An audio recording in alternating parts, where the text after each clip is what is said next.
Okay. All right. Number two.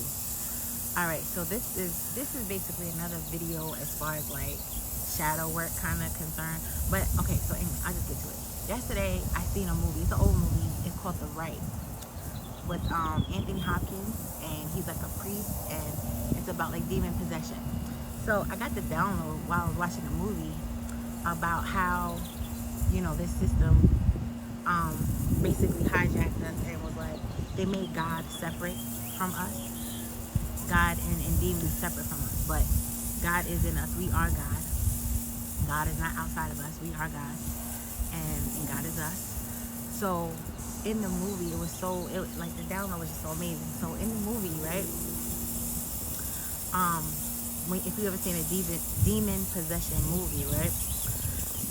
Um, in this particular one, I don't even know if he said it, but that's the message I got. He was like that because the young priest who was learning from Anthony Hopkins, he didn't believe in demon possession. But you're going to school to learn about God. So the demon was like, well, how you gonna believe in God but you don't believe in me? And he was like, the more you don't believe in me, the more powerful I am. And I was like, damn. And then he had like the demon had to like prove himself to this priest or whatever, right? So what is the number one thing about demons? How do you get rid of demons? So during the exorcism, the way you get rid of a demon is it has to name itself. You have to get it to say its name. Once you say its name, then you can expel it from the possessed person. Okay? So I was like, well, damn. Okay, that sounds like shadow work. So people act like, demons. I mean, demons are everywhere. But people act like the devil is responsible for everything. No, we have demons. We have the devil in us too. Just like we have God, we have the devil. We have light and we have dark, right? So it made me think of like shadow work because basically, like he said, the demon is only powerful or the most powerful when you don't claim it and you act like it don't exist. He's more powerful. And that's what a lot of people do. Like they have their demons and they have their shadow and they don't want to acknowledge it. They want to act like it never happened. They want to act like it doesn't exist. And then that's why it stays, and that's why it becomes more powerful and it can consume you because you acting like it ain't there. But once you name it, once you identify what your demon is, that's when you can get rid of it. I was like, God damn, that was a deep ass fucking download. I was like, wow. So yeah, basically demon possession and what they call it, exorcism, is basically shadow work.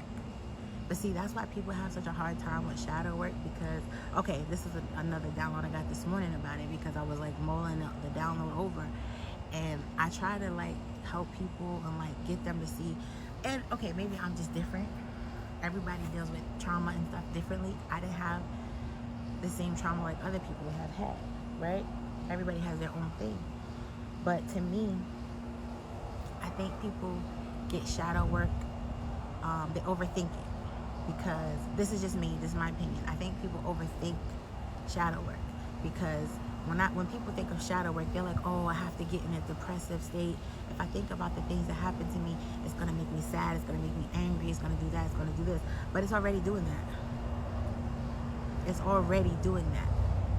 Because you're always angry, you're always upset. Every little thing triggers you, you're always mad. So you're already feeling it. That is the whole point of doing the shadow work, because once you name the demon, the trauma that you went through, that's how you can get rid of it. You have to identify it in order to get rid of it. But a lot of the times I'm thinking, this is what I feel, is that people don't want to get rid of the trauma because it's their mom, it's their dad, it's their loved one, it's their teacher, it's their coach. So it's like, if I identify the person who did this to me, who hurt me, who did it, whatever, now I have to get rid of that person, or I still have to deal with that person. You know what I mean? So I think that's why they struggle with identifying the problem and trying to get rid of it, because they feel like, well, if I get rid of that person, then what am I going to have? Or, you know what I'm saying? I think that's why they think it's so hard. But the hard thing is keeping those demons around. It really has nothing to do with emotions, because you're already feeling the emotions. It's staying with you. If you identify it, bring it up, bring it to the court of your mind, of your heart, and be like, I didn't like this. It didn't make me feel good.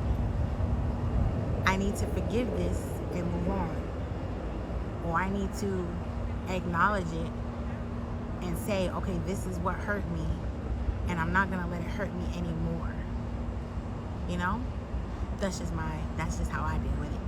I identified my triggers and my hurt and my trauma, and then I named it and I got rid of it. And then you also have to change the behavior. You can't